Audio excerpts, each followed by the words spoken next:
Quand on bosse en analyse financière, c'est ça qui est ouf, c'est que t'as vraiment l'impression d'être au milieu du cerveau de l'économie, t'as l'impression d'être au courant de tout avant tout le monde, mais parce que tu t'intéresses aux choses, elles sont publiques, les informations auxquelles on a accès, mais genre, t'es connecté quoi. Et alors quand on dit ce que le marché attend, c'est très fort, hein. Il faut pas le prendre à la légère. C'est pas ce qu'a dit Pinocchio dans Pif Magazine, tu vois.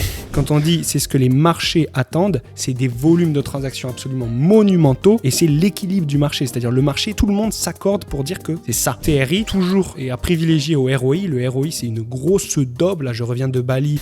Tous les promoteurs vendent du ROI. Le ROI, ça pue la merde. Mais vraiment, sur l'immobilier, on n'est pas du tout sur un marché efficient. Les gens n'ont pas du tout accès à la même information au même moment. Les gens ne font pas du tout des trucs rationnels tout le temps. Ils ne prennent pas tout le temps des décisions rationnelles. Et moins on a un marché efficient, plus il y a d'opportunités. Salut, bienvenue dans ce nouvel épisode de Limo sans cravate. Aujourd'hui, on a le plaisir d'accueillir Étienne Manceau, notre associé. Salut Étienne. Salut les gars.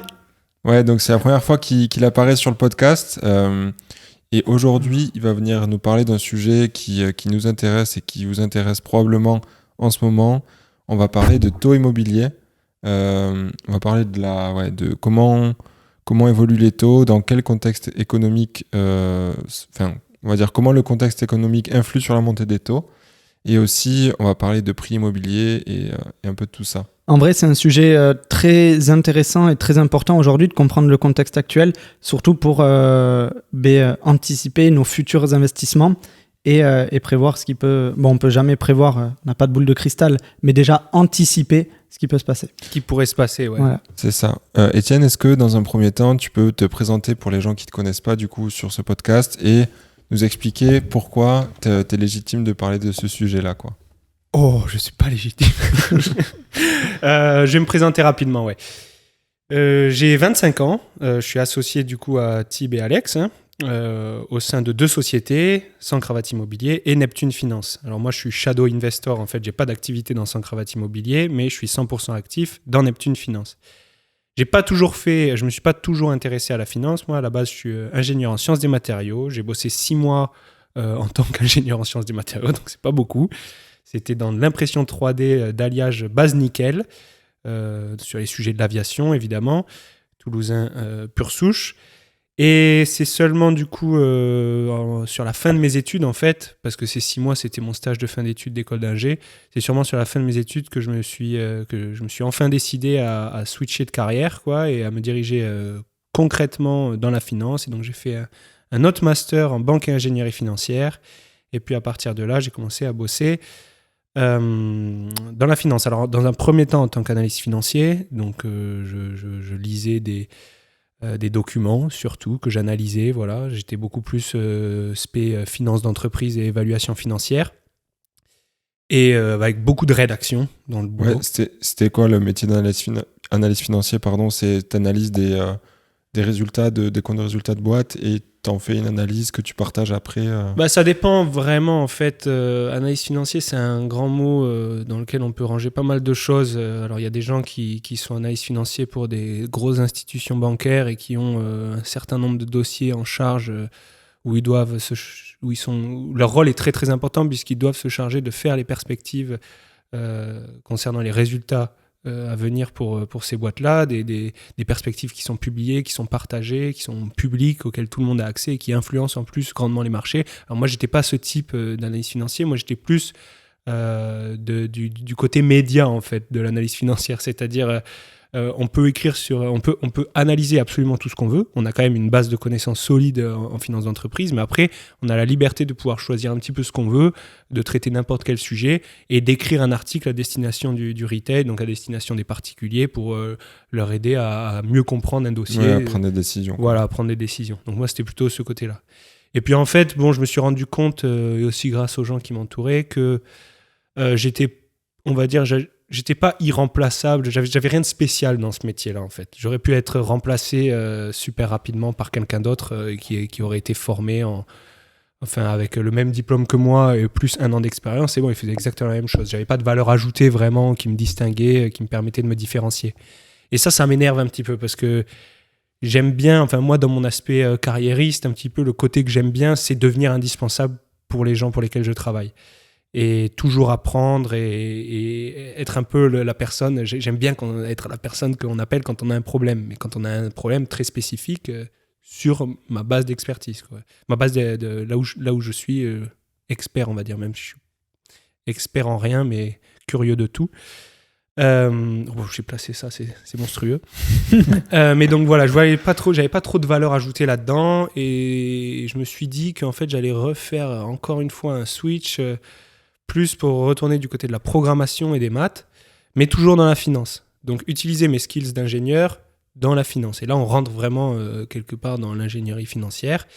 Et aujourd'hui je fais un petit peu le boulot d'un data scientist. Donc, je récupère des données et Dieu sait que la donnée, c'est de l'or en finance et qu'il y en a tout un tas avec lesquels on peut jouer. Et je fais parler ces données, en fait, tout simplement. Et je développe des outils aussi pour des gestionnaires de fonds donc, qui gèrent des portefeuilles ou qui veulent créer des outils d'aide à la gestion pour les particuliers. Je les aide à façonner ces outils-là. Mais plutôt le côté, encore une fois, mathématique, le côté la solution. Je vais leur donner la solution. Après, je vais pas nécessairement l'implémenter. Ouais. C'est le client qui va implémenter la solution et qui va en faire un outil qui est utilisable pour les particuliers, par les particuliers. Ok, ouais, comme tu disais, du coup, c'est sur un champ d'action qui est très spécifique, qui mêle plusieurs compétences en particulier. C'est vraiment finance d'entreprise et programmation et mathématiques. Mathématiques de niveau première année de prépa, quoi, max, quoi. Hein. C'est pas des maths hyper avancées, quoi. C'est un peu de calcul matriciel, d'équations différentielles, mais pas beaucoup, quoi. On n'est pas vraiment dans les maths appliquées à la finance où ça va très très loin, quoi. Bref, je vais pas rentrer dans tous ces détails ici, ça sert à rien, quoi. Mais... Et du coup, qu'est-ce qui t'amène aujourd'hui à justement être légitime sur ce sujet-là, à comprendre comment les taux fonctionnent, etc. Est-ce que c'est pendant tes études, pendant tes premières expériences professionnelles ? On va dire que c'est plutôt pendant l'expérience analyse financière, en fait, au final, où j'avais vraiment un œil sur les marchés tous les jours, quoi. C'est-à-dire que tous les jours, je savais ce qui se passait, j'étais au courant de tout, quoi. Quand on bosse en analyse financière, c'est ça qui est ouf, c'est que t'as vraiment l'impression d'être au milieu du cerveau de l'économie, quoi, de notre société, quoi. Tu as l'impression d'être au courant de tout avant tout le monde, mais parce que tu t'intéresses aux choses, elles sont publiques, les informations auxquelles on a accès. Mais genre, t'es connecté, quoi. Et c'est très bizarre. Du moment où j'ai switché, d'ailleurs, pour la data science, je me suis complètement écarté des marchés. Mais bon, là, pour le podcast, j'ai fait l'effort d'y revenir et de me réintéresser, de me replonger là-dedans pour pouvoir recontextualiser tout ça et savoir où on en est. Mais ce qui est bien, c'est que tu peux le faire à la demande maintenant. C'est-à-dire que ça fait plus partie de ton travail, c'est plus une obligation que tu sois connecté en permanence. C'est exactement ça. Et quand tu as besoin, maintenant, tu peux rapidement... Et j'ai toujours les bons réflexes. Les bons réflexes, c'est quoi déjà ? D'abord, c'est des bonnes sources, quoi. C'est savoir où aller chercher, où s'informer. Et après, il y a toute une couche d'interprétation de cette information. Mais le premier truc, c'est savoir comment s'informer. Comment s'informer, c'est vraiment un art en réalité. Et quand on a besoin d'autres, et quand on ingurgite autant d'informations quotidiennement, il faut trier les sources. Alors, il y en a qui préfèrent ça, qui préfèrent telle ou telle source, qui sont plus habitués à lire les rapports de ci ou de ça. Mais on ne peut pas non plus dire alléluia à tous les émetteurs de données. Il y en a certains sur lesquels on fait plus confiance que d'autres. Bien sûr. Quoi. Donc oui, c'est plus la partie où j'ai bossé en tant qu'analyste financier qui me permet aujourd'hui d'être là et d'être capable de parler économie, de parler taux, de parler perspectives concernant les taux et après de parler aussi d'impact des taux sur les prix de l'immobilier. Par contre, je tenais vraiment à préciser que je ne suis absolument pas un expert de l'immobilier. Je ne suis pas du tout quelqu'un de terrain dans l'immobilier. Oui, tu analyses plus l'économie en elle-même et comment elle fonctionne.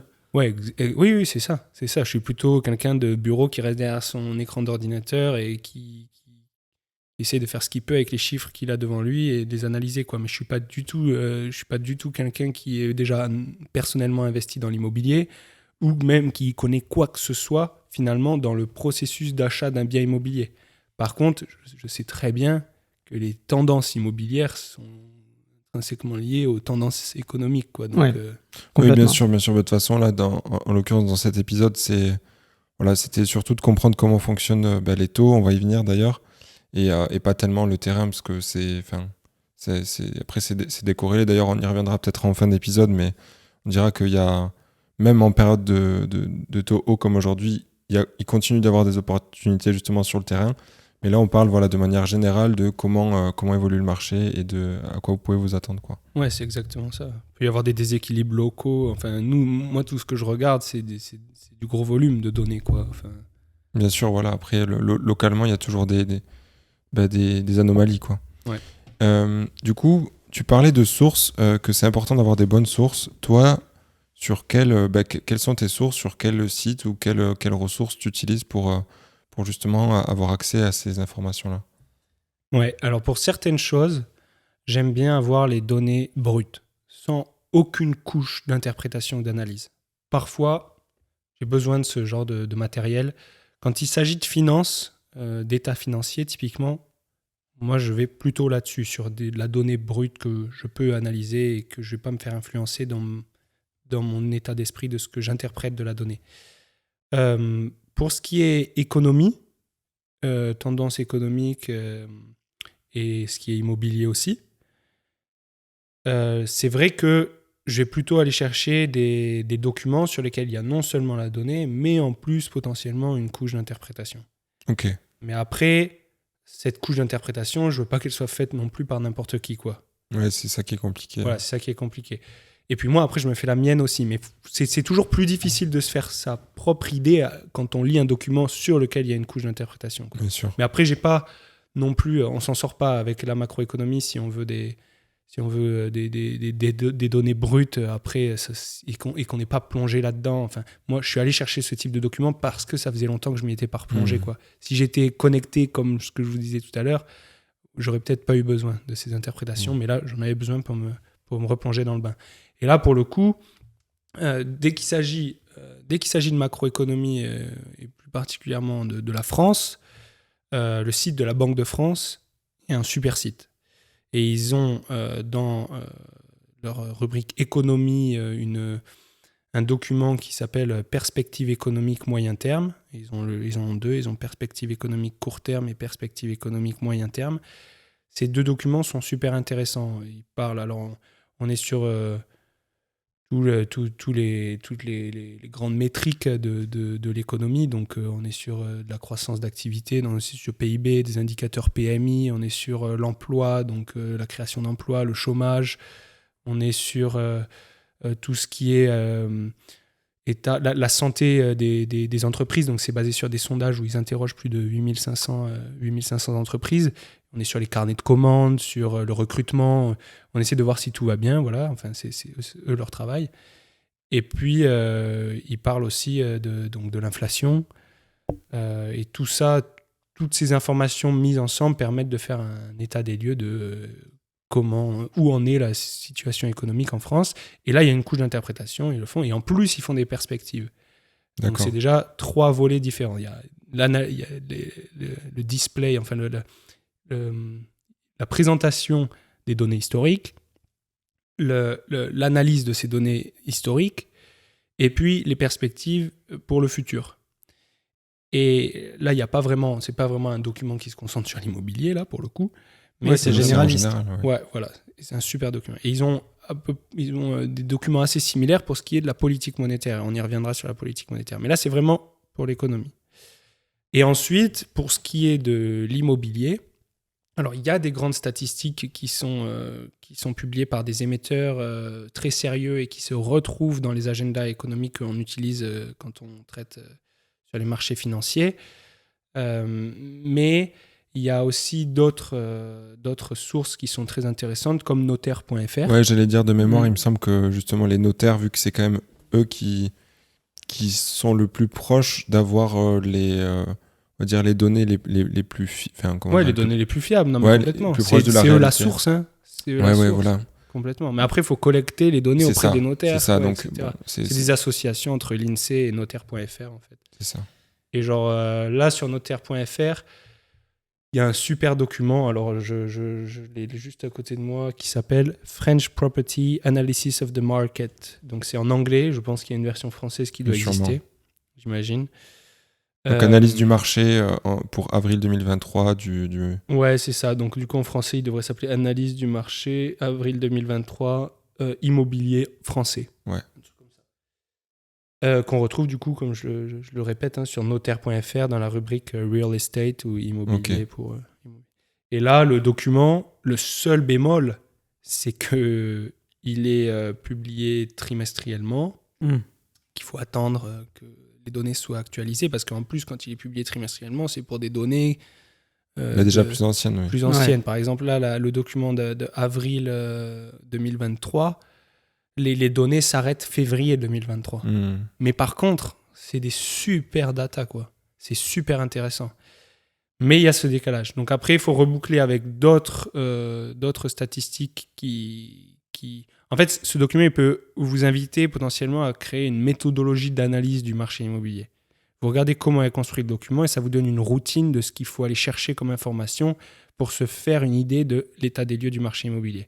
Et après, toutes les statistiques qui sont présentées dans ce document et sur lesquelles les analyses s'appuient, vous pouvez les retrouver ailleurs, en fait, plus récentes, potentiellement. Mais au moins, vous aurez une idée de ce à quoi vous devez vous intéresser. Donc, on va en parler aussi, hein, j'imagine, de ce document de... On va en parler, j'imagine, de ce document de notaire. Ouais, bien sûr. Du coup, pour rentrer dans le vif du sujet et pour avoir ton retour aussi d'analyse, comment s'est comporté le marché immobilier avec tout ce qui tourne autour, notamment au niveau des taux et des prix, les dernières années? Alors ça, je vais certainement rien vous apprendre, mais on va recontextualiser au moins. Ouais, voilà, c'est pour ça. Ouais, voilà, mais ça fait du bien. Après, je suis pas sûr de vous apprendre quoi que ce soit, hein. Du coup, on va parler principalement de la période Covid et de ce qui s'est passé post-Covid. Donc, pendant le Covid, la politique monétaire des banques centrales autour du globe, alors principalement aux US et la BCE en Europe, était de faire un assouplissement, du coup, un vrai assouplissement des moyens de financement, quoi. C'était de faire couler l'argent à flot pour éviter que les économies se cassent la gueule, les économies respectives se cassent la gueule. Disons que la banque centrale, c'est la banque des banques, quoi. Voilà. C'est une banque auprès de laquelle les autres banques viennent se refinancer, même si ça, c'est plus forcément trop vrai, puisque les banques se refinancent entre elles, en fait, les banques commerciales. Mais on va dire que c'est une banque qui manipule, qui a la main en fait sur des taux à court terme qui impactent très fortement les taux à court terme du marché interbancaire. C'est ça. Et sachant que, juste pour préciser, du coup en Europe, nous c'est la Banque Centrale Européenne. Ouais, la Banque Centrale Européenne, et aux US c'est la Fed. Voilà, mais la Fed qui est divisée en fait, il y a plusieurs bureaux... Il y a plusieurs Fed en fait, suivant les districts, quoi. C'est ça, mais bon, cette banque centrale, du coup, en Europe, elle a aussi un gros intérêt politique, hein. C'est pas du tout du commerce comme les banques que vous allez voir pour mettre vos comptes. Donc il y a aussi un rôle politique, et c'est eux qui influent, du coup, comme tu disais, avec les taux à court terme, et c'est eux qui prêtent aux banques commerciales traditionnelles. Alors attention à ne pas confondre, elle n'a pas un rôle politique, elle n'est pas politiquement... Non, alors je me suis mal exprimé. Pas un rôle politique, mais je veux dire que... Elle conduit une politique monétaire. Voilà, c'est ça, qui a un impact après sur l'économie. Oui, exactement. Ouais. Alors c'est un impact qui est direct sur les taux courts. Ça veut dire que... Parce que les taux que manipule la BCE sont que des taux de très court terme. C'est des taux qui sur des emprunts ou des dépôts de l'ordre de 24 à 48 heures. Ah oui. Mais c'est les banques commerciales qui ont besoin, qui utilisent ces taux-là, parce que les banques commerciales, elles ont des grosses quantités d'argent, elles se retrouvent parfois en excès de trésorerie, ont besoin de trésorerie à très court terme, et elles ont besoin d'intervenir sur un marché sur lequel ils peuvent s'échanger de l'argent sur du court terme comme ça. Et la BCE, c'est que sur ces taux-là qu'elle agit vraiment directement. Mais après, en fait, il y a une transmission, si vous voulez, de cette politique monétaire sur les taux courts, sur les taux plus longs. Alors, ce n'est pas une transmission qui est directe, c'est une transmission d'ailleurs qui est très très complexe et c'est des relations qui sont très difficiles à montrer. Il y a beaucoup d'économistes qui se cassent les dents là-dessus, enfin qui aiment bosser là-dessus. Mais du coup, si vous voulez, là, la BCE, elle a un impact sur le marché, plutôt le marché monétaire et les taux interbancaires, les échanges interbancaires.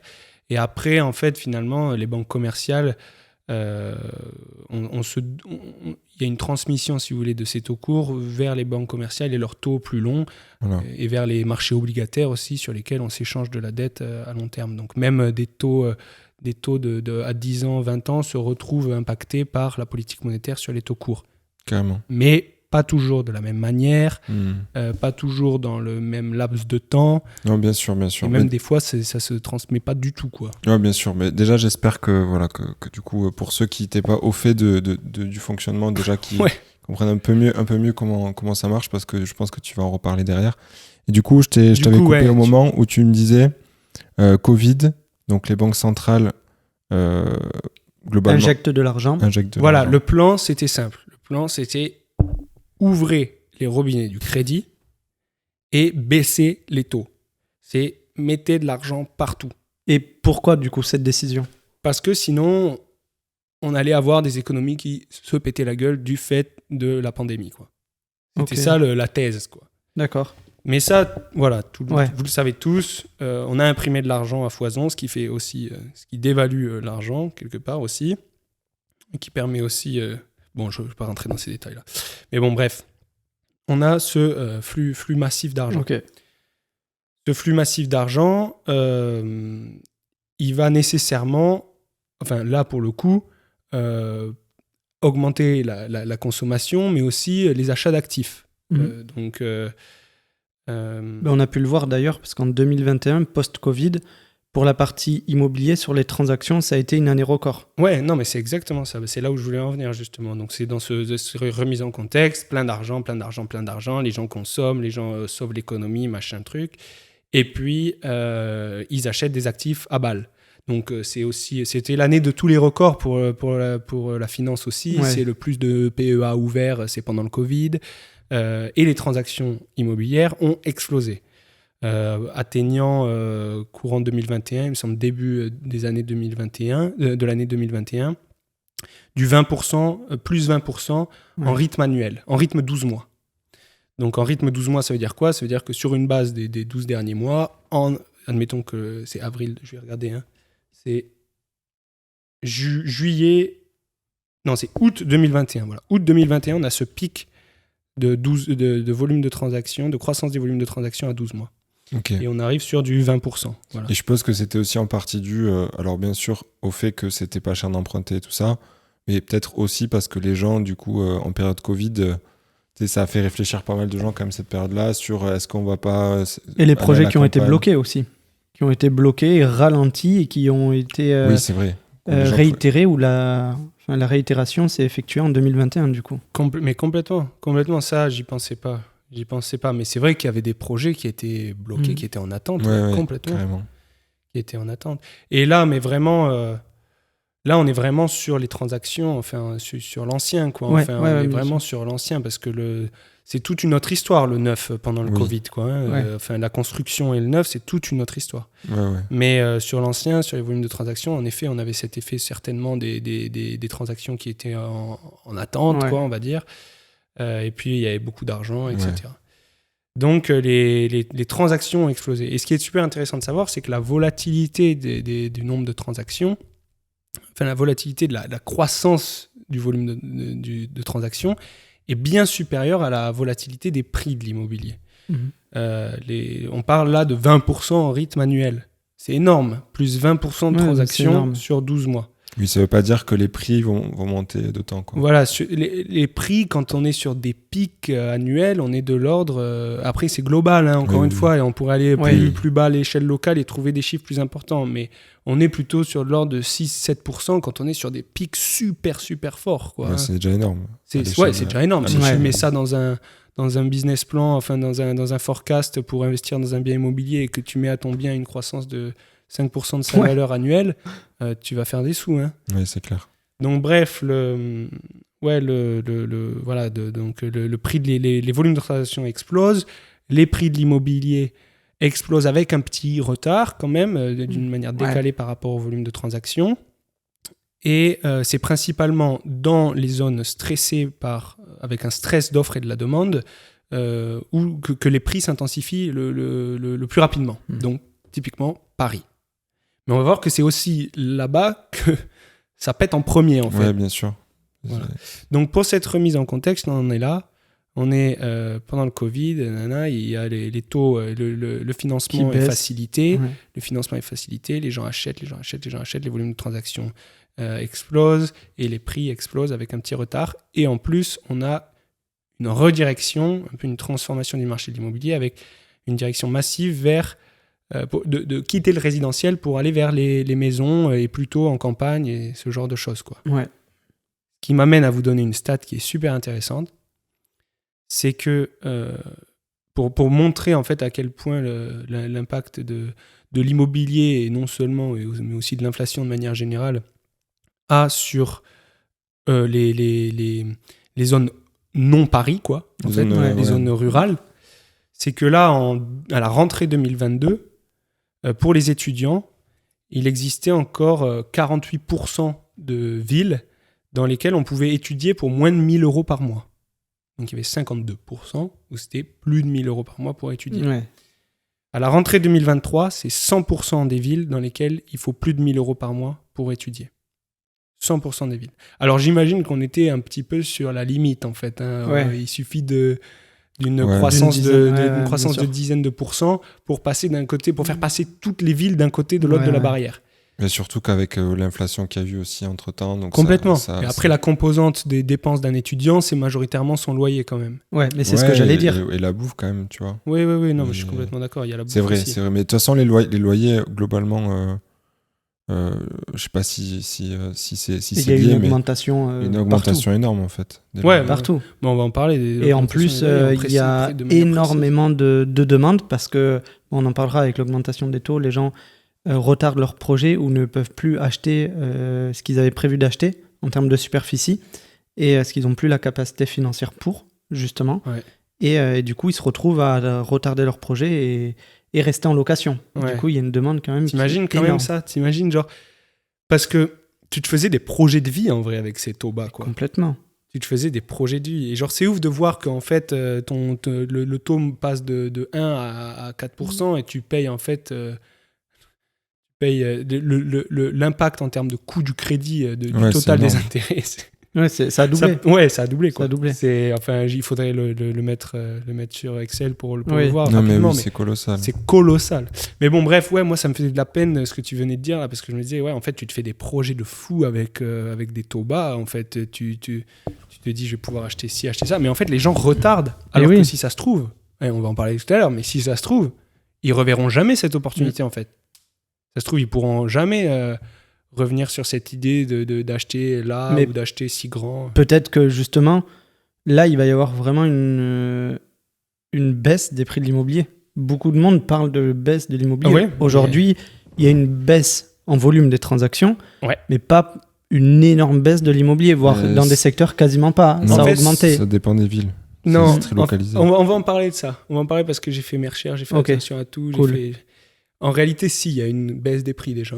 Il y a une baisse des volumes, ça c'est clair. Oui. De transactions, ça c'est clair. Très important. La construction, c'est une catastrophique. catastrophe. Et les prix a déjà une baisse des prix.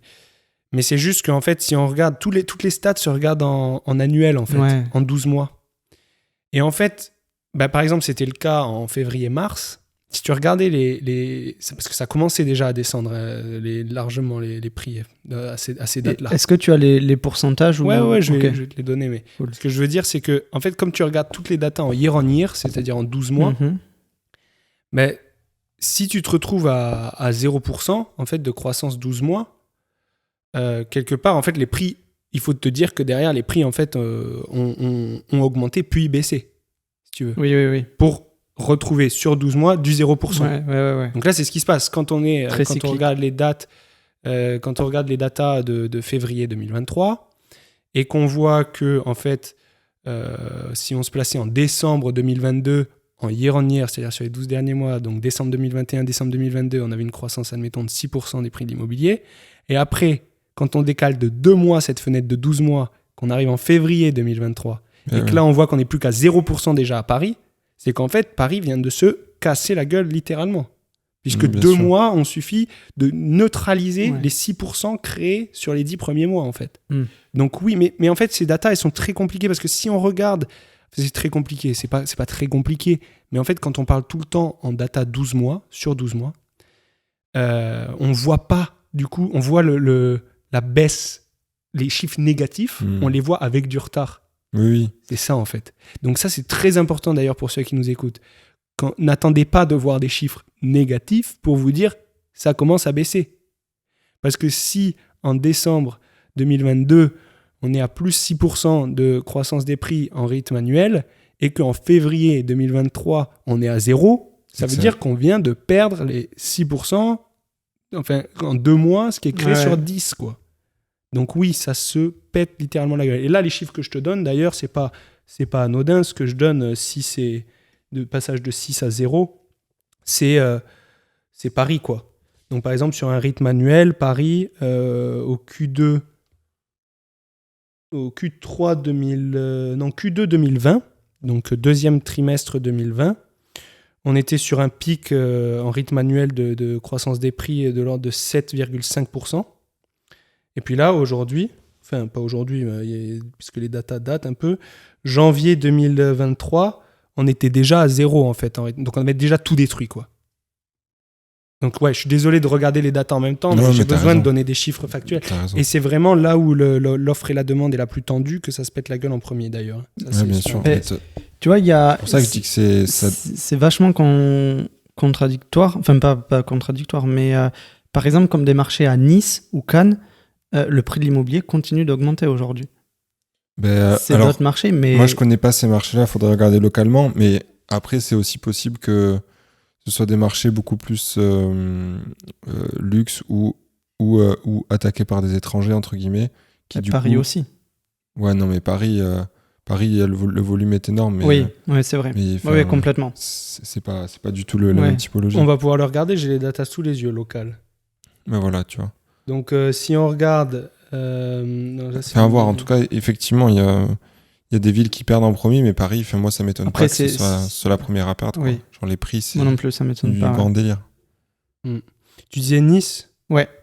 Toute la région PACA, enfin. Ouais, Nice, Nice. t'as raison. Ouais, mais même Grenoble, il y a encore il y a encore localement des trucs Ouais. assez impressionnants. Ouais. Bon, après, Nice, en- on est à 8,7% year-on-year en Mm. janvier 2023. Donc c'est des datas qui datent encore, Ouais. mais ça donne un peu... Mais une après, idée. dans la généralité, sur la France entière, oui, effectivement, on peut constater une légère baisse des prix de Et l'immobilier. ça, après, est-ce que la baisse est à hauteur de la montée des taux? Pas spécialement, quoi.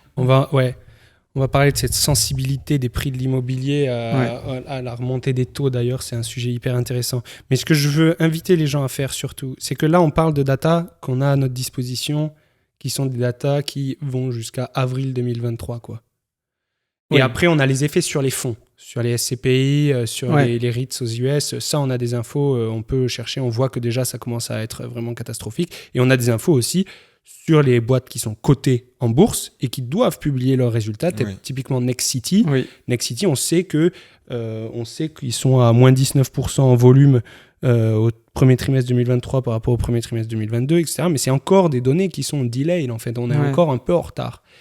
Le fait est que notaire.fr va certainement sortir la version du document sur lequel on s'appuie depuis tout à l'heure, avec des datas qui seront actualisées et qui iront bien plus loin, qui iront certainement début de l'été, quoi. C'est ça. Bon, après, même si elles sont plus actuelles, finalement, on aura toujours du retard. Et... On aura toujours du toujours. Non, mais C'est c'est clair. l'immobilier. On aura toujours. Ouais, c'est vrai. En vrai, vous avez raison. Mais On aura vraiment. on aura toujours du retard, mais je veux dire, Mais ce serait on déjà un pourra peu au plus, moins avoir cette période où Mm. on a l'impression que c'est dans cette période que ça s'est pété la gueule.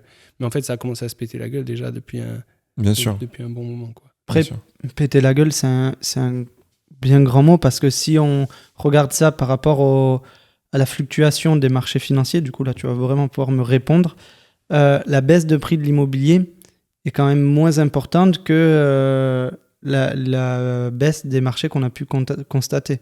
La baisse des marchés financiers, tu veux dire? Ouais, Bah, sur les drawdowns, c'est-à-dire les Ouais, maximums, ouais, les comment on appelle ça un drawdown en français, genre Ben, les chutes maximales. Ouais. Oui, déjà, la on a- perte maximale, quoi.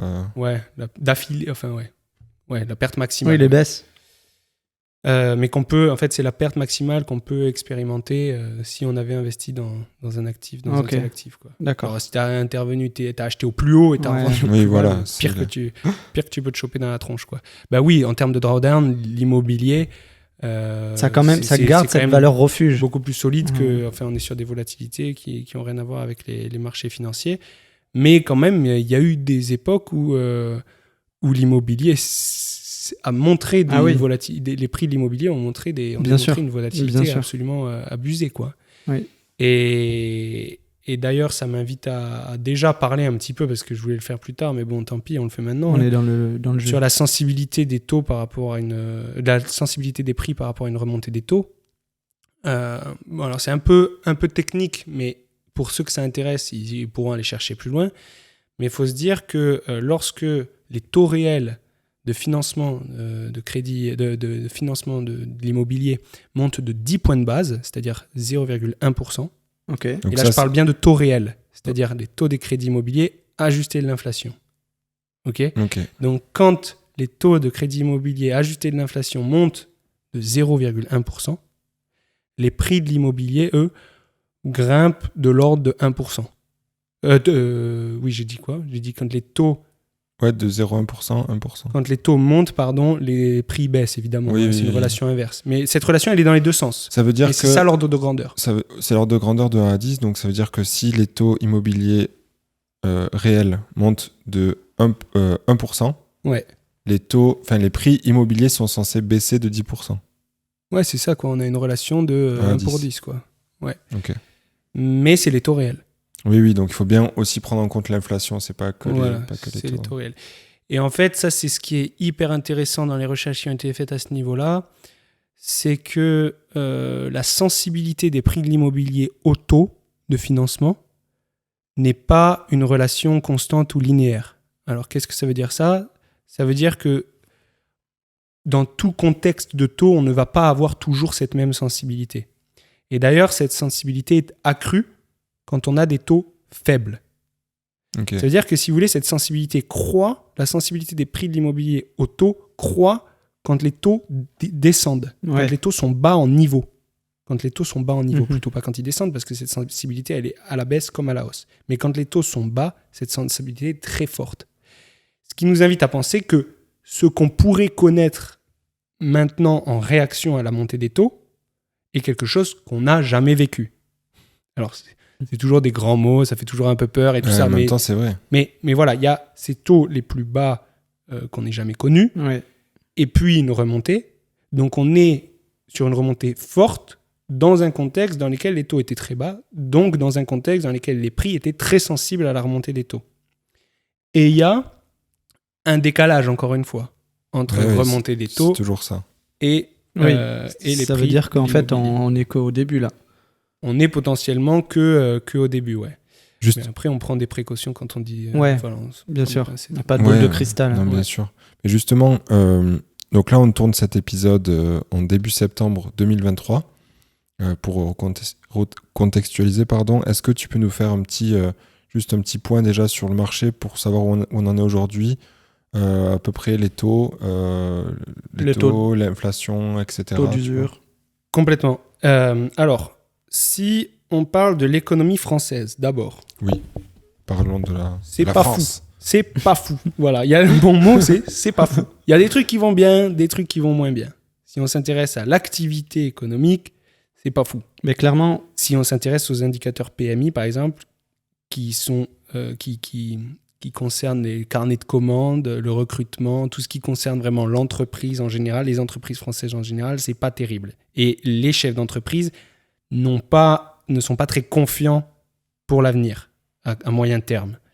Par contre, il y a des données économiques qui vont très bien. Le chômage. Le chômage est relativement faible par rapport aux historiques en France. On est sur des niveaux de l'ordre de 7,2%, alors qu'il y a quelques mois, on était plutôt à 10-11%. Ah ouais, ok. Le chômage, ça va. Les créations d'emplois, ça va. L'inflation descend. Alors, descend depuis ses pics. Et pareil, on parle en rythme annuel. Donc, sur les pics, on était autour des 6,5%. Voilà, sur l'IPC, l'indice des prix à la consommation. Et là, on descend en rythme annuel, on n'est plus que sur de l'ordre de 4,5. J'ai plus exactement les chiffres en tête là, mais on est de cet ordre-là. Mais il y a eu récemment, sur la dernière publication de l'IPC-H et de l'IPC, donc l'indice des prix à la consommation et l'indice des prix à la consommation harmonisé, il y a eu un petit rebond. Ce petit rebond était attendu, c'est-à-dire que quand on regarde les prévisions qui étaient faites pour cette publication de statistiques, on attendait un rebond quand même, mais elles ont été encore plus fortes que ce qui était attendu. Donc on a un rebond, et un rebond plus fort que prévu. Et c'est dû à quoi ? C'est une bonne question, parce que jusqu'à maintenant, l'inflation, c'était la composante énergie qui nous mettait dans la sauce. Ouais. Et maintenant, il y a une composante alimentaire qui subsiste. Ok. Donc on a une composante des produits alimentaires qui a une part assez importante dans l'inflation aujourd'hui. Ok. Alors je ne sais pas ce qu'on peut en penser. Est-ce que c'est grave ? Est-ce que c'est moins grave ? Est-ce que c'est machin que l'énergie ?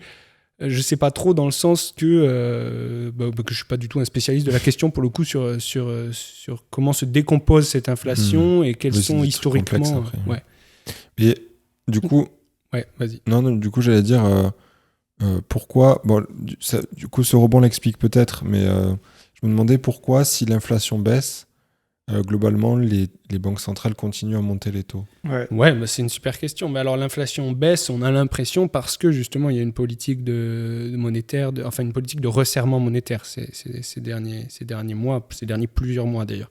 Parce que c'est vrai qu'on a fait un peu les trucs dans le désordre. On parlait il y a 10 minutes allez, on ouvre les robinets du cash, on met le plus d'argent possible dans l'économie, et on est passé direct du coq à l'âne en disant bon, maintenant il y a l'inflation qui baisse et on est en train de... Oui, c'est vrai, il y a une transition. Donc, il y a eu une transition un petit peu compliquée. Bon, bref, il y a eu cette période Covid pendant laquelle c'était financement à gogo, et puis après, il y a eu cette période de resserrement parce que l'inflation avait pris des proportions absolument terribles. Et que l'État n'a plus d'argent aussi. Et ouais, alors le déficit budgétaire, mais tu veux dire la remontée des taux par rapport au fait que la France est en déficit budgétaire ? J'ai pas compris la question.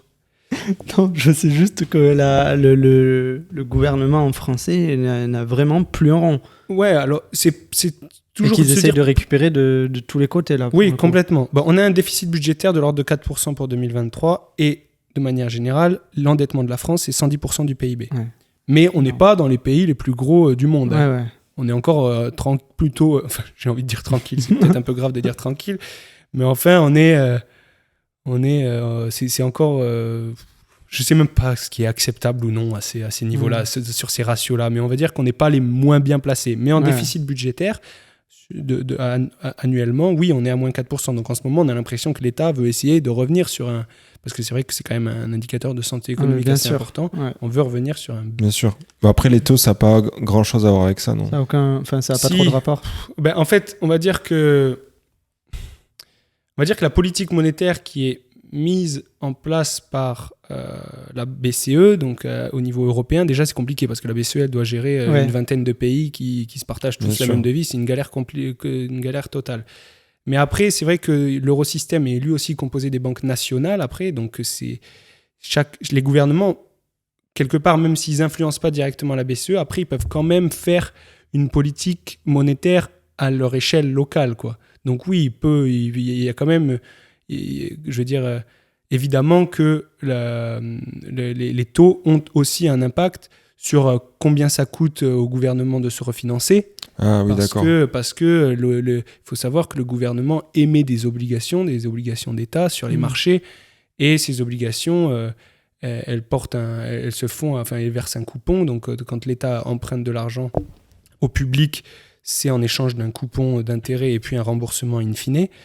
Mais évidemment que les taux impactent, que les taux court terme dictés par la BCE impactent les taux auxquels se refinance la France. Okay. Donc oui, il y a un impact. Mais pour revenir sur l'économie, du coup, je disais, c'est pas ouf. C'est pas ouf, mais il y a des endroits où ça va bien et tout ça. Et toi, tu rebondissais en disant, mais pourquoi, si l'inflation descend, les taux ne descendent pas.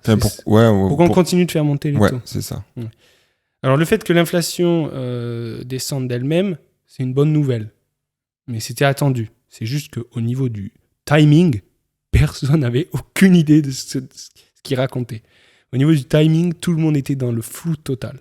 Par contre, on se doutait bien qu'elle allait se calmer d'elle-même. Mais il y a eu, en plus de... On se doutait qu'elle allait se calmer d'elle-même, il y a eu une aide, on va dire, de la BCE qui a monté ses taux directeurs très rapidement jusqu'à atteindre aujourd'hui, il faudrait que je regarde exactement, mais on est sur l'ordre de 4,2%, il me semble, en France. Voilà. 4,25% avec une dernière modification en juillet 2023. Ok. 4,25%. Sur des prêts là et des dépôts de l'ordre de 24 heures.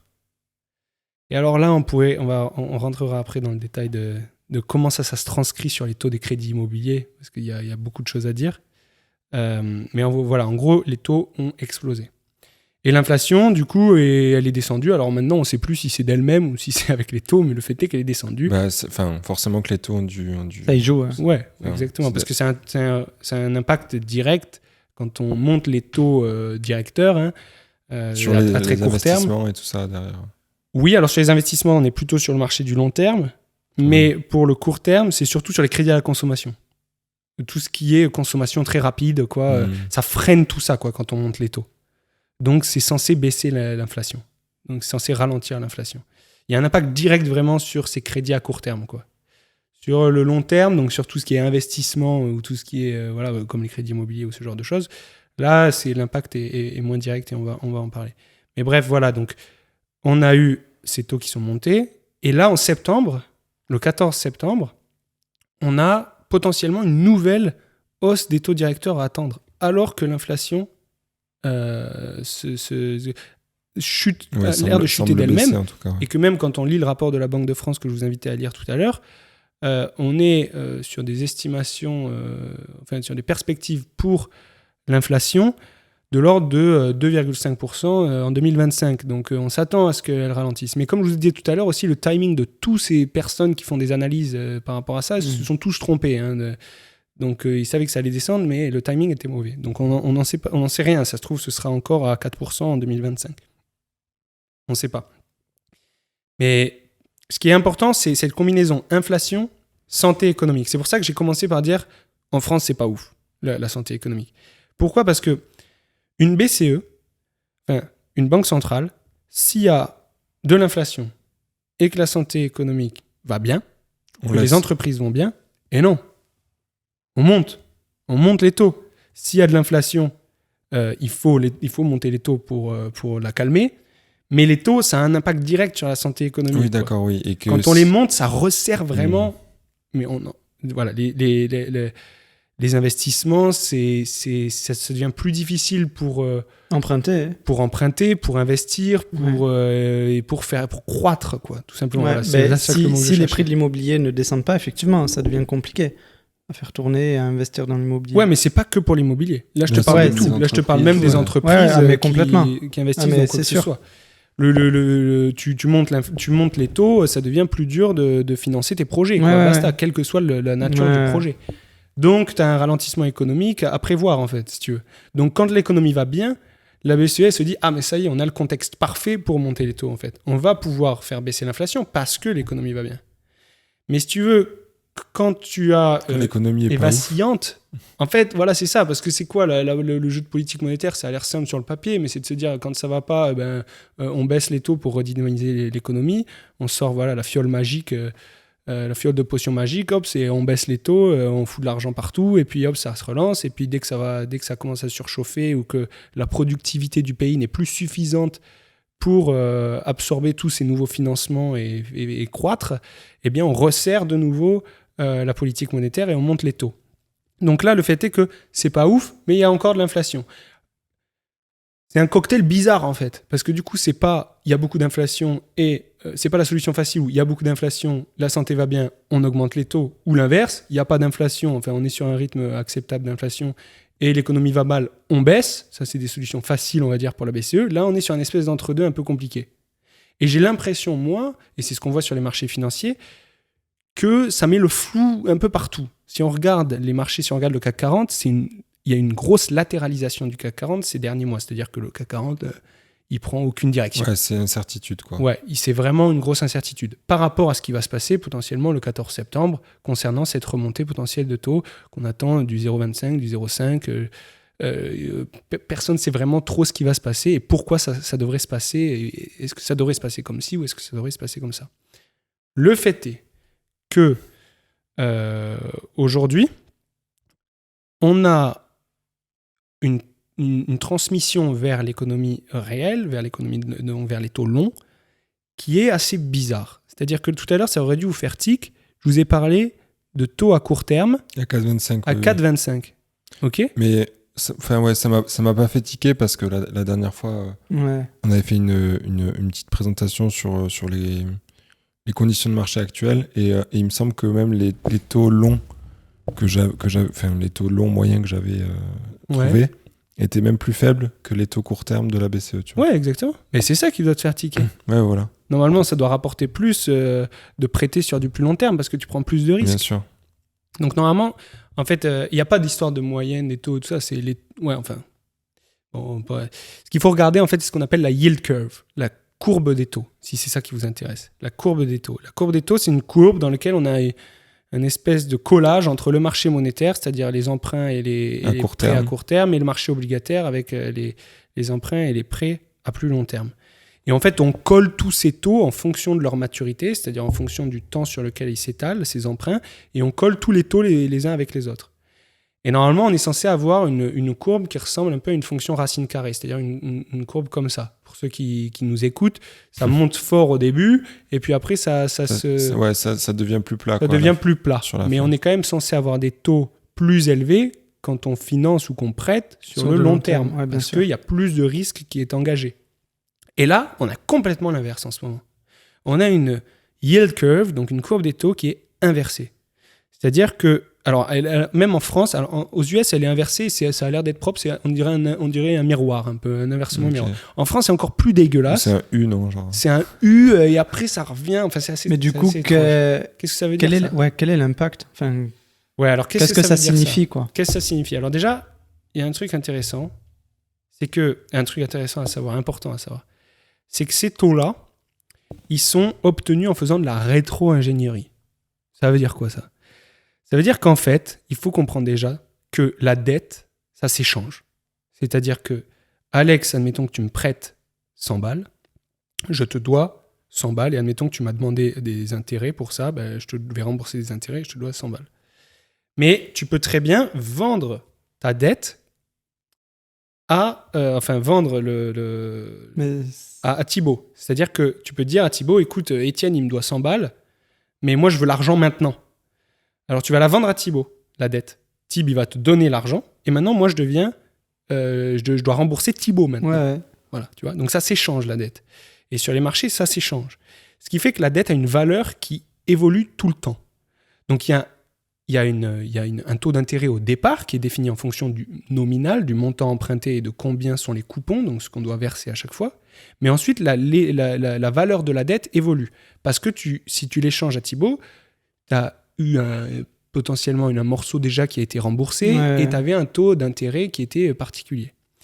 Mais quand les taux continuent d'évoluer avec les nouvelles dettes émises, si les nouvelles dettes émises sont à des taux d'intérêt complètement ouf, toi, la valeur de ta dette, elle descend puisqu'elle rapporte un taux d'intérêt plus faible. Ouais, je vois. Et par contre, si tu as des taux d'intérêt... Et c'est Thibaut qui va se gaver. Non. Lui, il va être juste équilibré. Lui, il va se retrouver à l'équilibre parce que toi, tu vas être obligé de la vendre moins cher à Thibaut pour que le rendement s'équilibre par rapport aux nouvelles obligations. C'est soit je l'achète moins cher à toi avec le rendement que tu proposes, ou soit je vais la payer plus cher mais avec un rendement plus élevé. Quoi. Voilà. Donc, c'est ça en fait. Le coupon que moi je te servais, admettons que c'était à 1%, que tu voulais prêter de l'argent à 1%.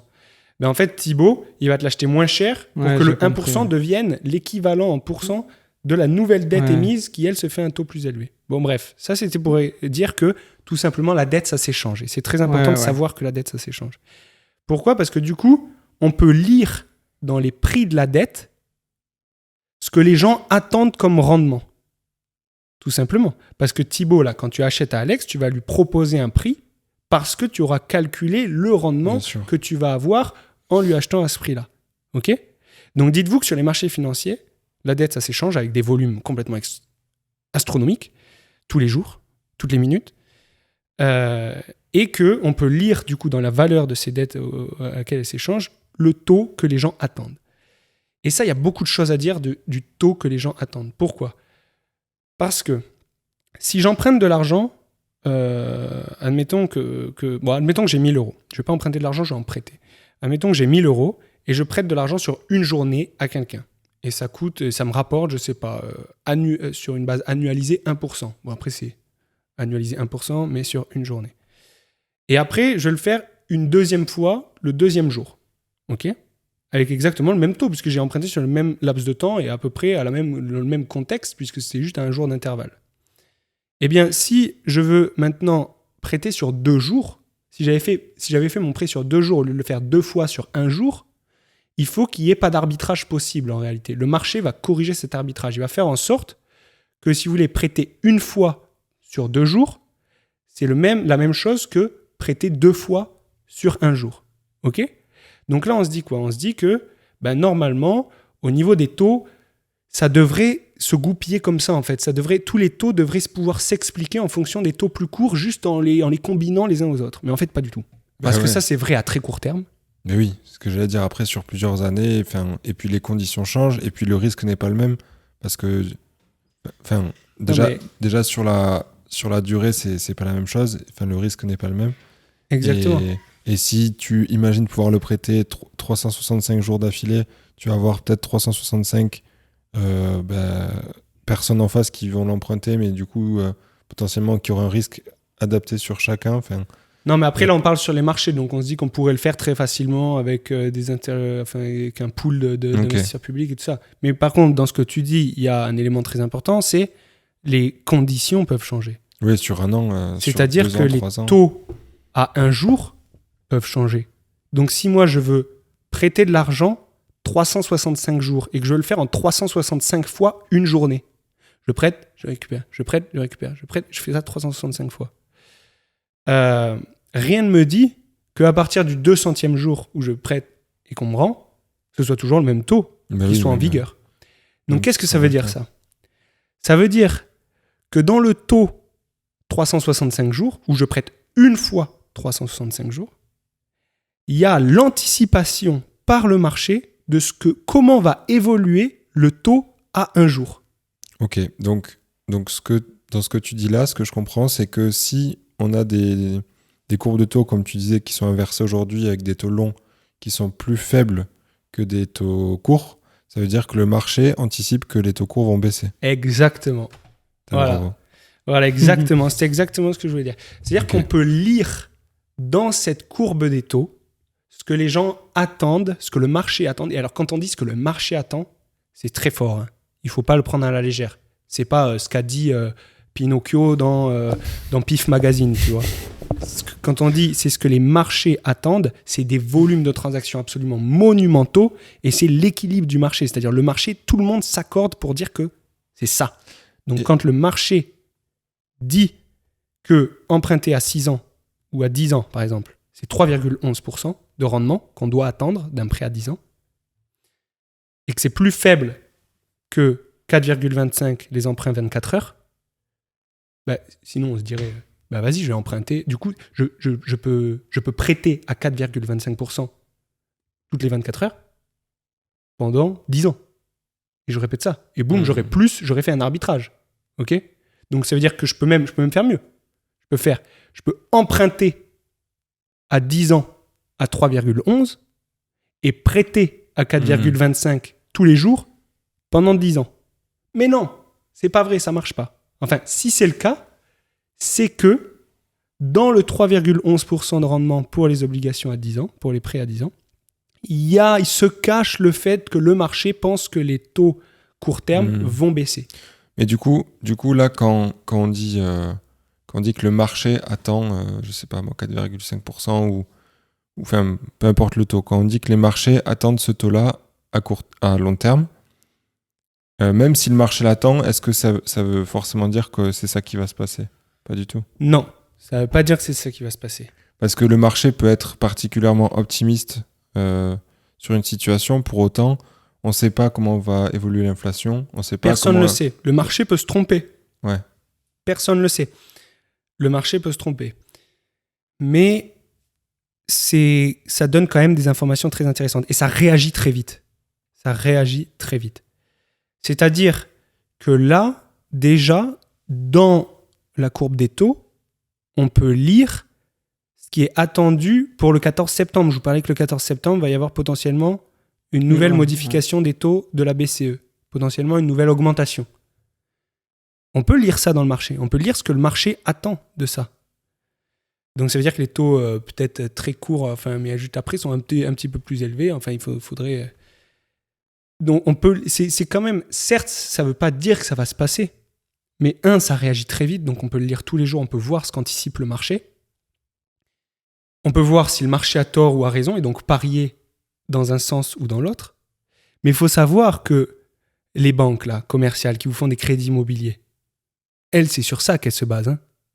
Elles vont pas avoir un pinsoy dans leur staff qui va commencer à dire le marché il a tort, moi je pense qu'il va faire ça. Non, ils sont obligés de prendre leurs décisions en regardant cette courbe des taux, les banques. Si elles ne font pas ça, elles se font... Le mec qui fait pas ça et qui conseille à l'envers sur les taux qu'ils appliquent sur le crédit immobilier, il se fait découper. Donc ils sont obligés de faire en fonction de ce que dit le marché. Mais le truc, c'est que cette information de qu'est-ce que pense le marché, elle est très complexe à interpréter pour les particuliers. Moi, ce que je viens de vous dire, c'est quelque chose de relativement complexe à comprendre. Regarder une courbe des taux, savoir que dans les rendements des obligations long terme, enfin des prêts à long terme, se cache l'attente, les perspectives de ce que vont être plus tard les taux à court terme, tout ça, c'est quelque chose d'un peu compliqué. Hein, on est d'accord. Mais en tout cas, il faut savoir que les banques commerciales, la manière dont elles gèrent, c'est comme ça. C'est sur cette base-là. Donc, Ok. pour résumer, la question que tout le monde se pose, on ne sait pas si les taux vont baisser. Le marché attend à moyen terme, donc 3 ans, 10 ans, Ok. des taux beaucoup plus faibles, les taux courts, donc de la BCE, beaucoup plus faibles que ce qu'ils sont aujourd'hui. Ok, ouais. Le marché attend ça. Et ça, déjà, c'est une donnée qui vaut ce qu'elle vaut. Ouais. C'est mieux que Patrick m'a dit que ça va baisser demain. Mais par contre, c'est pas dit que c'est ça qui va se passer. Ouais, bien sûr, ouais. Voilà. Juste pour refaire un point sur les conditions actuelles, parce que du coup, on a grave divagué, mais je pense que c'est bien parce qu'au moins, vous avez beaucoup d'infos là sur comment ça marche, comment fonctionne, enfin, voilà, en tout cas en théorie, les taux, etc. Et du coup, c'est intéressant à savoir, et l'économie. Mais pour refaire un point très, très factuel sur aujourd'hui, donc des taux directeurs de la Banque centrale au moment où on fait l'épisode à 4,25. Ouais. Les taux immobiliers. T'as la data sur ça? Les taux immobiliers, ouais, j'ai la data. Alors sur 20 ans, 25 ans? Ouais, j'ai tout là, de 7 à 25. J'ai les taux minimum, moyen et maximum. Donc on va les regarder ensemble, mais ça doit être de l'ordre pour 20 ans, ça doit être de l'ordre de 3,90, quelque chose comme ça. À la limite, ouais, regarde pour donc 20, 7 ans, 3,65 en moyenne. 10 ans, 3,75 en moyenne. Ouais. 15 ans, 3,90 en moyenne. Donc moi j'avais ça en tête à peu près. Et 20 ans, 4 en moyenne. Et c'est bizarre parce que là, on voit qu'avec la maturité qui monte, les taux montent. Alors sur la structure du marché, c'est un peu différent.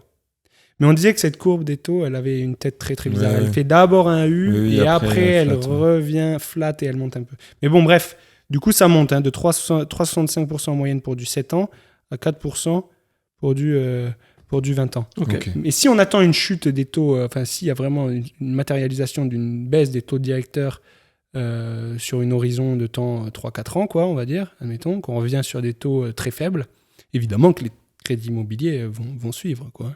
Bien sûr, mais dans 3-4 ans. Oui.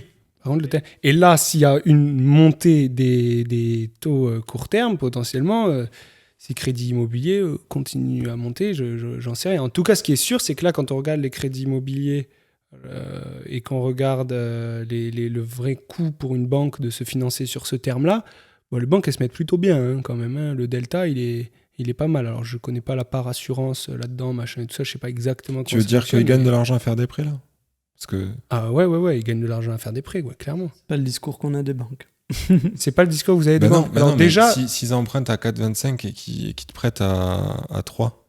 Ah non, elles empruntent à 4,25 sur le très court terme. Oui. Ça, c'est vrai. Mais par contre, rien ne les empêche de se financer à plus long terme, tu vois aussi. Donc après, c'est de la gestion c'est de la gestion de bilan d'une banque, et là, c'est très, très complexe. Donc, Ouais, on va pas rentrer dans les non, détails. mais moi, j'en suis pas spécialiste. Mais ce que je veux dire, c'est que à même maturité, en tout cas, elles peuvent potentiellement se financer moins cher que ce que ça leur, que ce que ça leur rapporte de prêter, quoi. Mais après, les banques aussi, elles se gavent très fort parce que là, à même terme, hein, sur les taux courts, ça on peut en parler parce que c'est une dinguerie à comment elles se gavent. Mais quand on a vu que les taux court terme sont montés en flèche à 4,25, la banque peut donc prêter à très court terme et récupérer 4,25. Alors 4,25 en annualisé, encore une fois, hein, donc attention. Bien sûr. 4,25. Mais combien de temps ils ont mis, nous, nos livrets de merde là, à monter à une taux d'annualisation ? Donc ça veut dire que nous, les banques, elles nous rémunèrent nos livrets à la con à 1 ou 2%. Elles ont fait ça pendant des mois et des mois et des mois et des mois. Pendant presque 2 ans. Là. Donc là, elles peuvent vraiment, vraiment, vraiment se gaver, quoi. Et là, elles se sont gavées là-dessus. Donc ouais, il y a eu une période... il y a toujours, en remontée de taux, il y a toujours une période pendant laquelle les banques se gavent, se surgavent, parce que elles ont ce différentiel entre la rémunération des livrets des dépôts, donc c'est-à-dire qu'elles continuent de payer pas trop cher les dépôts qui sont faits dans leur compte, dans les voilà. trucs sans risque. Et elles se gavent quand elles prêtent de l'argent parce qu'elles ont accès au marché monétaire, elles peuvent prêter vraiment à 4,25. Nous, on peut pas prêter c'est le marché, marché monétaire. Nous, on n'y a pas accès à ce marché monétaire, mais via des OPCVM, mais c'est une catastrophe, c'est une merde absolue pour qu'on ait accès à ce marché. C'est indirectement. Mais eux, elles ont vraiment accès à ce marché. Et donc, elles se gavent. Du coup, Étienne, est-ce que tu peux nous faire un petit récap de tout ce qu'on vient de voir, rapidement ? Ouais, je vais faire un récap, surtout donc, du coup, des perspectives, potentiellement ce qui vous intéresse. Donc, les volumes de transactions se pètent la gueule. Et, à mon sens, vont continuer de se péter la gueule. Bon, ça vaut rien, à mon sens. Vous en faites ce que vous voulez. Ouais, mais voilà, ça se pète la gueule. Et il y a une très forte volatilité. La volatilité des volumes de transactions est supérieure à la volatilité des prix. Ce qui veut dire que les premiers qui vont ramasser, c'est les agences immobilières qui font de la transaction et qui ont pris qui ne sont pas que sur des agents co, quoi, qui ont vraiment des vraies charges et qui ont fait péter leurs charges pendant que c'était la Zumba, là, pendant que c'était du 20% en rythme annuel. Eux, ils vont ramasser s'ils ont monté leurs charges et qu'ils n'ont pas contrôlé leur compte de résultat. Donc, on a ces volumes de transactions. Les prix ont démarré, ont entamé déjà leur chute dans les zones de tension de l'offre et la demande de manière plus prononcée. C'était là aussi où ça montait le plus fort, c'est là où ça va descendre le plus fort. Donc, typiquement, Paris. Alex le disait, à l'échelle locale, il y a encore des zones... Des subtilités. Il y a encore des subtilités où ça monte, ça monte. Au niveau des taux, on est sur une remontée historiquement rapide des taux courts, mais qui ne s'était pas traduite, en tout cas sur le marché obligataire, par une remontée des taux longs. En tout cas, pas encore, pas tout de suite. Et on voit, quand on regarde la courbe des taux, une espèce d'inversion, ou en tout cas une forme bizarroïde, qui nous laisse penser que le marché, qui nous permet de comprendre que le marché pense que les taux courts vont baisser à moyen terme. Donc la BCE va revenir sur un assouplissement de sa politique monétaire. Et donc potentiellement qui aurait à long terme, moyen terme, un impact sur les crédits immobiliers qui reviendrait, qui se calmerait, quoi. Où le financement de l'immobilier reviendrait plus tranquille. En attendant, il y a une sensibilité des prix de l'immobilier forte au taux, à la remontée des taux parce qu'on est sur des taux bas, donc d'autant plus parce qu'on est sur des taux bas. Ça, c'est ce que je vous disais par rapport à l'étude de la BCE, justement. C'est une étude de la BCE sur le comportement de la sensibilité des prix par rapport au taux. Donc, on a une chute des prix de l'immobilier et potentiellement qui peut s'intensifier, quoi. Parce que pour l'instant, si on regarde l'étude de la BCE qui nous dit du 0,1 pour du 1 en taux réel, 0,1 de taux réel et équivaut à un drop de 1%, on n'en est pas là parce qu'on est monté de 4%, alors pas en taux réel, attention. On est monté de 4% et en même temps l'inflation est descendue de 4%. Donc faudrait mettre ça sur deux séries temporelles et calculer. Mais en tout cas, on n'a pas l'impression d'avoir vu l'étendue de ce que peut être un drop de l'immobilier par rapport à la montée des taux qu'il y a eu. Non, je pense que ça aurait dû prendre, si on en suit cette sensibilité-là, ça aurait dû prendre au moins 10%, quoi. Ouais, je sais pas, il faut vraiment le mettre bout à bout avec l'évolution de Mais l'inflation pour vraiment avoir les taux réels. Parce que c'est comme ça qu'ils l'ont fait, eux, dans leur modèle, quoi. Et bref, on a l'impression de ne pas avoir, c'est vrai, moi j'ai le même sentiment que toi, on a cette impression de ne pas avoir vu toute l'étendue de ce que pouvait être. Alors c'est potentiellement une bonne nouvelle, ça. Pourquoi pas? Parce qu'on va enfin pouvoir se reloger, mais à un prix plus important. Alors, je sais pas vraiment. D'un point de vue patrimonial, je trouve que c'est quand même mieux que... c'est mieux d'avoir des taux qui baissent et d'avoir les prix qui s'envolent, quoi. Parce que d'un point de vue entrepreneurial, pardon... pas patrimoine entrepreneurial pour continuer d'investir, machin et tout ça. Oui, non, c'est clair ça. Mais ça va peut-être faire du bien aussi Ouais, complètement. Et puis ça va éliminer. Puis ça n'empêche pas de faire de très bonnes affaires aujourd'hui, même avec la montée des taux. Mais justement, on peut peut-être faire un petit topo. Petite conclusion sur ça. Ouais, sur les opportunités à venir, finir là-dessus, après tout ce qu'on a dit. Est-ce que c'est toujours intéressant d'investir aujourd'hui et quelles sont un peu les opportunités à voir avec ça, quoi? Ben, on le voit. Moi, je suis pas un expert, comme je vous disais, de terrain de l'immobilier, donc pas un expert de l'échelle locale, on va dire. Pas du tout. Et ça, je pense que vous êtes bien mieux placé que moi pour en parler. Mais je pense que c'est comme en bourse. De toute façon, l'immobilier, dans tout contexte, on peut trouver des bijoux, quoi. Le truc qui est important à faire, c'est d'utiliser les bonnes métriques. C'est de faire le travail correctement, le travail de recherche correctement. Donc, typiquement, de se faire accompagner par son cravate immobilier. Tac. C'est placé. Mais c'est aussi calculer du coup des rentabilités correctement. Utiliser typiquement, moi je suis un très très grand amateur du TRI et je pense que tout le monde devrait calculer ses rentabilités le TRI. avec le TRI, le taux de rendement interne, taux de rentabilité interne, qui en fait consiste c'est le taux qui permet d'équilibrer les sorties et les encaissements d'argent. Très bien. En prenant en compte la valeur temporelle de l'argent, c'est-à-dire en actualisant de manière plus importante les flux qui arrivent dans longtemps. Ça, c'est très important de prendre en compte la valeur temporelle de l'argent, surtout sur des projets qui durent 10 ans, 20 ans, parce qu'on le sait, 1 euro aujourd'hui ne vaut pas 1 euro demain. Donc le TRI, c'est très très important. Quand vous faites un TRI, d'ailleurs, quelques petites astuces, il ne faut pas du tout prendre en compte le financement dans le TRI. Bien sûr. Donc dans les flux qu'on rentre dans le TRI, on ne met pas les remboursements de crédit, etc. Parce que justement, on va comparer ensuite ce TRI au taux auquel on va se financer. Et si la différence est positive, on y va. Let's go. Bon, après, dans le marché immobilier, peut-être que les gens attendent un delta d'une certaine taille, mais bon, voilà. Dès que c'est positif, vous pouvez considérer que vous allez factuellement vous enrichir. Bref, donc TRI, toujours, et à privilégier au ROI. Le ROI, c'est une grosse daube. Là, je reviens de Bali. Tous les promoteurs vendent du ROI. Le ROI, ça pue la merde. Mais vraiment, c'est... Pourquoi, selon toi ? Pourquoi ? Parce que déjà, de 1, on ne prend pas en compte... on ne peut pas prendre en compte la valorisation du bien qu'on vient d'acheter. On peut prendre en compte que les flux, mais pas la valorisation du bien qu'on vient d'acheter. Avec un TRI, on peut très bien le faire. On peut rentrer dans nos hypothèses un plus 1% de croissance du prix de notre bien. Et d'ailleurs, on voit que la sensibilité des TRI par rapport à la croissance du prix du bien, elle est quand même assez costaud. Il n'y a pas que les loyers qui vous enrichissent. Il y a aussi l'augmentation en valeur du bien que vous avez acheté. Ça, vous en parlez d'ailleurs dans plein d'autres podcasts. Mais il y a une grande sensibilité. Dans le ROI, c'est quoi ? C'est juste on prend un chiffre à un temps et on prend un autre chiffre à un temps avant. Voilà. Et on regarde de combien on a gagné par rapport à ça. Mais du coup, par exemple, typiquement, les ROI souvent sont faits sur la première année. Mais dans la première année, il y a plein de dépenses potentiellement, de travaux, des trucs comme ça.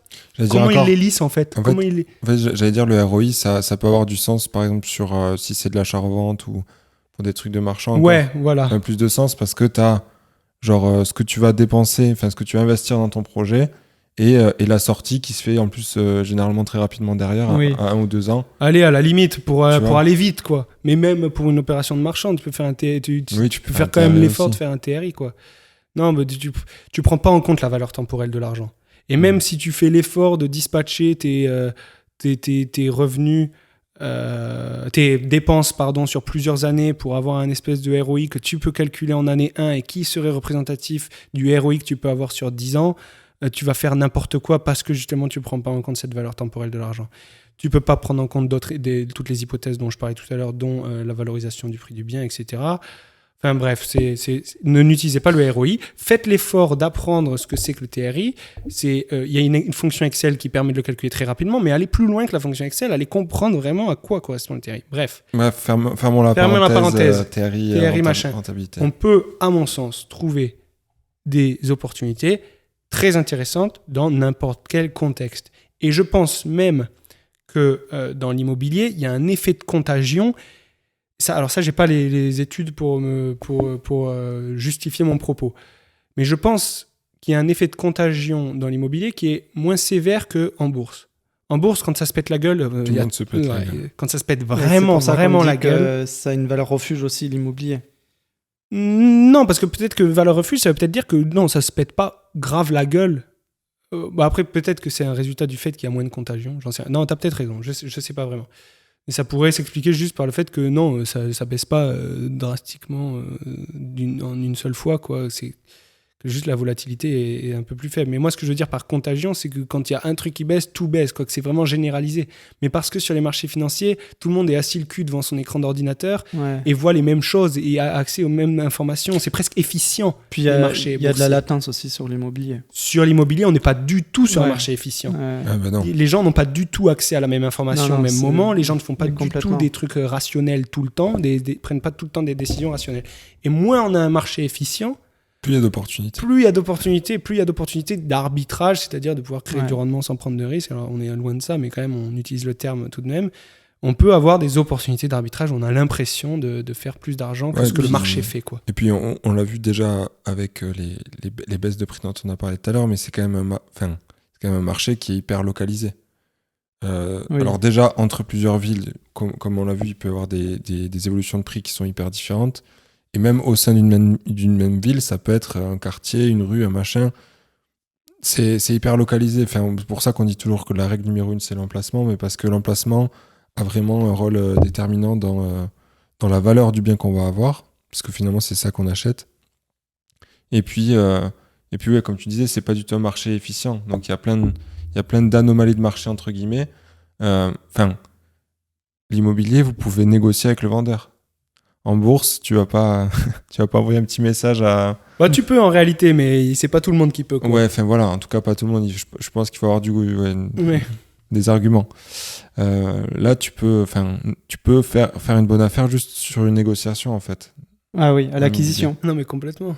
Donc voilà, des opportunités, pour moi, il y en a toujours. Oui. Là, on n'en a pas parlé, mais il y a aussi tout ce qui arrive avec les nouvelles réglementations énergétiques, les contraintes avec le DPE, etc., mais qui sont d'autant plus de raisons de pouvoir appuyer des négociations. Ouais. Et voilà, pour moi, il y a toujours des choses à faire. Je sais pas ce que t'en penses, toi, Alex. Après, pour le DPE, c'est quoi ? C'est tu négocies plus parce que finalement, tu vas devoir payer des rénovations. Avec quoi. la loi... donc bon, mais non. Tu crées pas de richesse en faisant ça, quoi. Non, ça permet, c'est un élément de négociation énorme. Oui, mais je veux dire, si tu négocies 15 000 pour payer 15 000 de réno... Non, mais en fait, il y a plus de tension à la vente sur ces biens-là parce que les propriétaires, ils peuvent plus louer. Enfin, ils pourront plus louer. Ils pourront plus louer bientôt, etc. Tu vois. Bon, en tout cas, merci Étienne pour cet épisode. Le mot de la fin, on aime bien poser cette question avec Thibaut à chaque fois. Si tu devais donner une ressource, un conseil, un tips, ça serait quoi ? Honnêtement, je vais vous dire ce que moi sur quoi je suis en train de travailler en ce moment, personnellement. C'est prenez soin de vous. Voilà, faites passer votre santé en priorité devant tout le reste. C'est ce qu'il y a de plus important. Et ne soyez pas des accros de l'argent. Essayez plutôt d'améliorer vos conditions de vie, mais en passant par l'esprit, quoi.